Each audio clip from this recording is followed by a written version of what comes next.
Hello नमस्कार, आप सभी का स्वागत है हमारे अपने यूट्यूब चैनल DV एजुकेटर पे। तो आज हम पढ़ेंगे सॉल्यूशन में मोल फ्रैक्शन। मोल फ्रैक्शन क्या होता है, सबसे पहले हेडिंग बना लेंगे हमारे साथ, मोल फ्रैक्शन।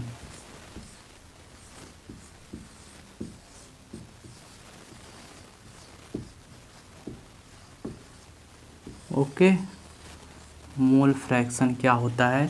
तो प्यारे बच्चों, मोल फ्रैक्शन को हम रिप्रेजेंट करते हैं, mole fraction is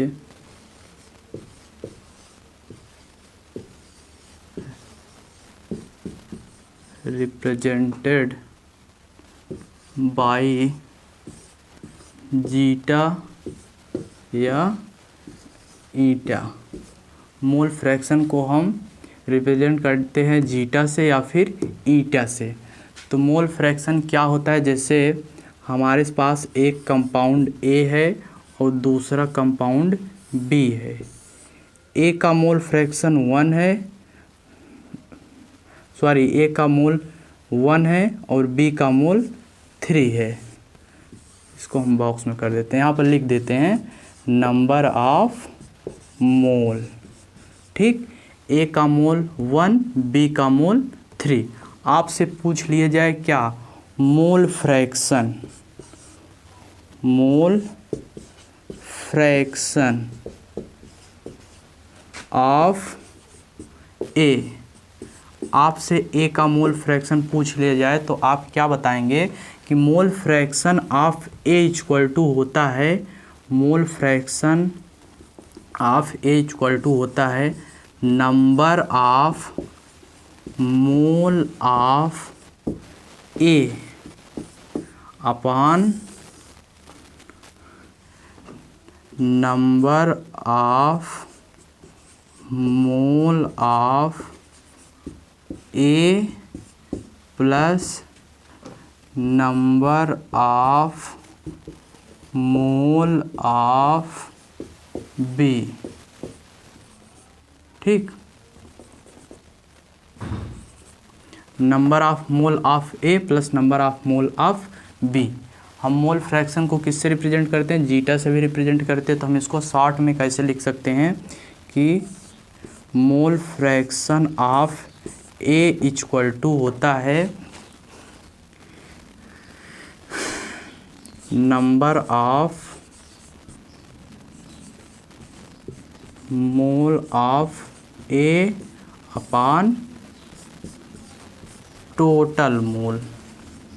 total mole, जैसे अगर ए का मोल फ्रैक्शन पूछा गया है तो हमने क्या लिखा है, number of mole of A plus number of mole upon number of mole of A plus number of mole of B. तो इसको हम लिख सकते हैं शॉर्ट में जीटा ए इक्वल टू, यानी number mole fraction of A equal to number of mole of A upon total mole. Total mole क्या हो जाएगा, मोल ए का मोल प्लस मोल बी का मोल, दोनों को मिला देंगे तो टोटल मोल हो जाएगा। आप इसको नोट कर लें, फिर इसके बाद हम आगे बताते हैं। ओके, नोट हो गया। तो चलो इसको मिटाते हैं, फिर हम इसके आगे बताते हैं।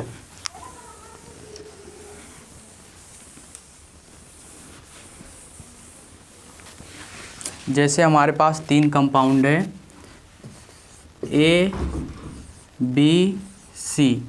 ए का मोल Na, बी का मोल Nb, सी का मोल Nc। ठीक, इन सब का मोल दिया है। तो आपसे पूछ लिया जाए यदि मोल फ्रैक्शन ऑफ ए, तो आप क्या बताएंगे। यदि आपसे ए का मोल फ्रैक्शन पूछ लिया है तो आप इसको बता सकते हैं, mole fraction of A equal to होता है number of mole of A upon number of mole of A plus number of mole of B plus number of mole of C. Okay, हम इसको ऐसे भी लिख सकते हैं, mole fraction of A equal to होता है number of mole of A upon total mole. Total mole, इसमें टोटल मोल कितना है, जैसे ए का मोल फ्रैक्शन पूछा है तो mole fraction of A equal to mole fraction of A upon total mole. Total mole क्या होता है, mole of N A, mole of N B, mole of N C, इन सबको मिला देंगे तो हमारा टोटल मोल हो जाएगा। ओके, ये आपको समझ में आया, आप इसको नोट कर लीजिए। इसके बाद हम आपको एक क्वेश्चन बताते हैं। चलो हो गया, चलो अब एक क्वेश्चन आपको देते हैं।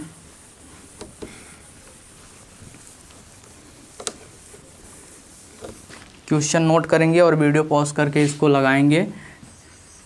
क्वेश्चन क्या है, 40 ग्राम NaOH plus 54 gram H2O।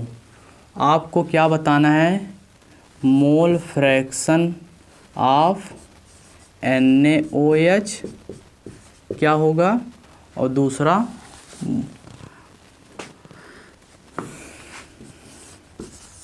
Mole fraction of H2O क्या हुआ। आप लोग वीडियो को थोड़ा पॉज करेंगे, फिर उसके बाद लगाएंगे। अगर नहीं आएगा तो हम फिर बताएंगे, लेकिन एक बार आप पहले एक बार इसको ट्राई ज़रूर करें। ओके, तो हम इसको कैसे निकालेंगे, सबसे पहले हमने फार्मूला जो बताया मोल फ्रैक्शन का, मोल फ्रैक्शन इक्वल टू होता है number of mole of A upon total मोल, मतलब जितना मोल दिया रहेगा। तो जैसे इसमें आपको क्या करना है, 40 ग्राम NaOH दिया गया है और 54 ग्राम H2O दिया गया है। आपको मोल फ्रैक्शन NaOH का निकालना है, H2O का निकालना है। तो सबसे पहले चलो हम निकालते हैं NaOH का मोल फ्रैक्शन। तो मोल फ्रैक्शन जैसे हमें NaOH का निकालना हो तो इसका फार्मूला क्या हो जाएगा, mole fraction of NaOH equal to हो जाएगा नंबर ऑफ मोल ऑफ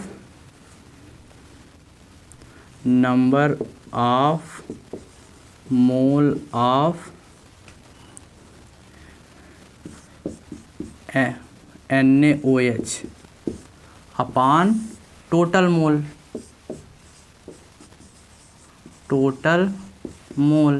अब number of mole of NaOH, इसका हमें NaOH का मोल तो पता नहीं है, तो हम सबसे पहले NaOH का मोल निकालेंगे। तो हम जानते हैं क्या, number of mole of NaOH का हमें नंबर ऑफ मोल निकालना है। तो number of mole of NaOH equal to होता है, नंबर ऑफ मोल बराबर होता है, क्या होता है, मास अपान मोलर मास। तो इसका मास कितना दिया गया है NaOH का, 40 ग्राम दिया गया है, और इसका मोलर मास कितना होगा, 40। तो 40/40 इक्वल टू 1। इसका number of mole of NaOH 1 आ गया। कितना है, NaOH का मोल कितना आया, NaOH का मोल 1 आ गया। ऐसे हम इसको भी निकाल लेंगे, H2O का भी निकाल लेंगे। H2O का हम यहाँ पे निकालते हैं, H2O का number of mole of H2O, इसका मोलर नंबर ऑफ मोल बराबर होता है मास अपान मोलर मास। मास अपान मोलर मास, इसका मोलर मास होता है 18। तो H2O का मास कितना दिया गया है, 54। तो 54/18 आ जाएगा कितना, 3। नंबर ऑफ मोल कितना आ जाएगा, नंबर ऑफ मोल, या इसको ऐसे 60 लिख लो,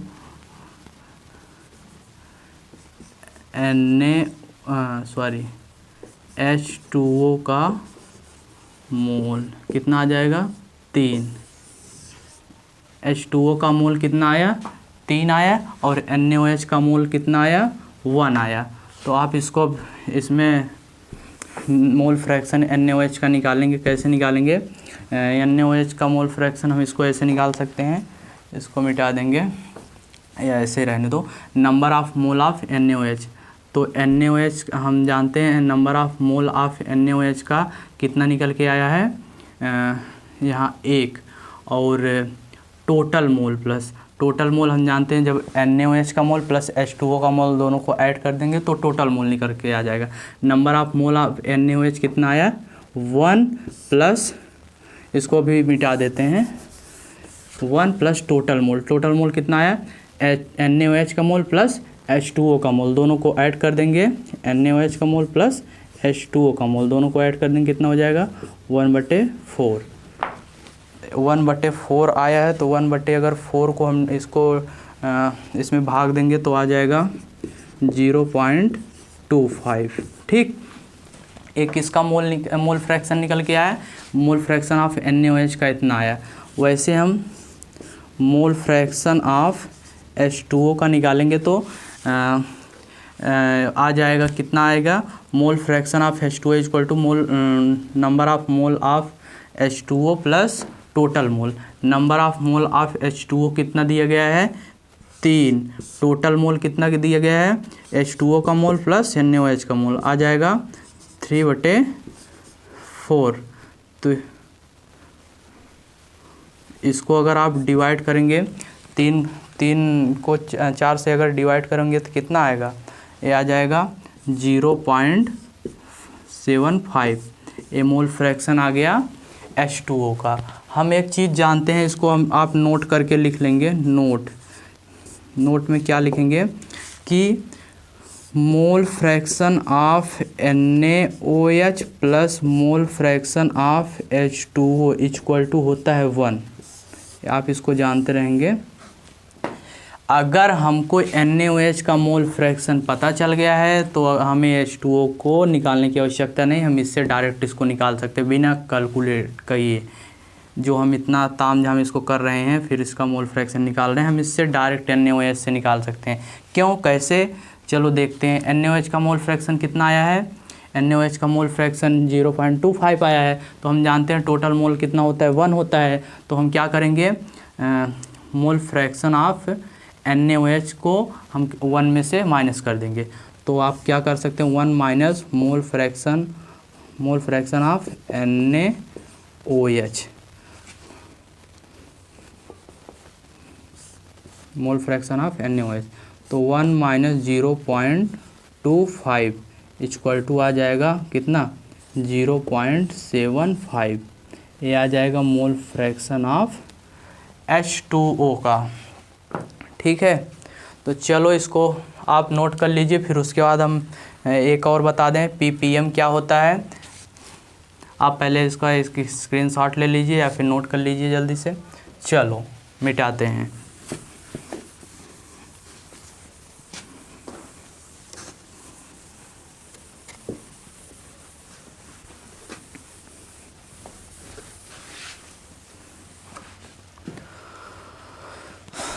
तो प्यारे बच्चों, ppm एक क्या होता है? इसका फुल फॉर्म होता है पार्ट्स पर मिलियन। पार्ट्स पर मिलियन इसका इतना बराबर होता है 10⁻⁶ पार्ट्स, 10⁻⁶ पार्ट्स। ठीक है, इसको ppm हम इसको शॉर्टकट में बोलते हैं। और एक होता है प्यारे बच्चों ppb, इसका फुल फॉर्म होता है पार्ट्स पर बिलियन। ठीक है, इसका फुल फॉर्म होता है पार्ट्स पर बिलियन और उसका फुल फॉर्म होता है पार्ट्स पर मिलियन। पहले हम इसको देखेंगे पार्ट्स पर मिलियन ppm। ठीक है, तो सबसे पहले आप इसको हेडिंग बना लेंगे ppm। जैसे आपसे क्वेश्चन पूछ लिया जाए क्या, शुगर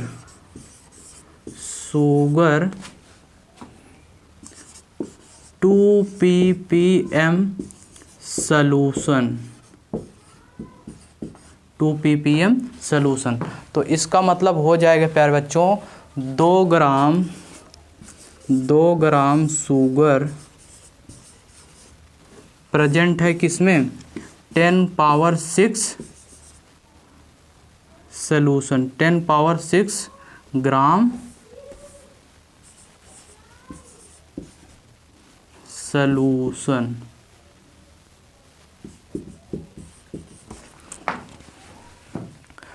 आप इसको नोट कर लेंगे। फिर उसके बाद हम इसका फार्मूला आपको बता दें कि number of ppm equal to होता है, क्या होता है, आप में से कोई बता सकता है? चलो लिख लो, number of ppm equal to होता है mass of solute upon mass of solution, mass of solute upon mass of solution into 10 power 6। आप इसको नोट कर लेंगे, ये ppm का फार्मूला है। ठीक है, ये ppm का फार्मूला है। तो आशा करते हैं अभी तक हमने जितना पढ़ाया आपको पूरा समझ में आया होगा, और आप डेली हमारे लेक्चर को देखने के लिए हमारे चैनल को सब्सक्राइब कर सकते हैं और बेल आइकन को प्रेस कर दीजिए ताकि नोटिफिकेशन आपको वीडियो जब भी अपलोड किया जाए समय समय पे मिलता रहे। इसी के साथ आप सभी को धन्यवाद, तब तक के लिए ओके बाय।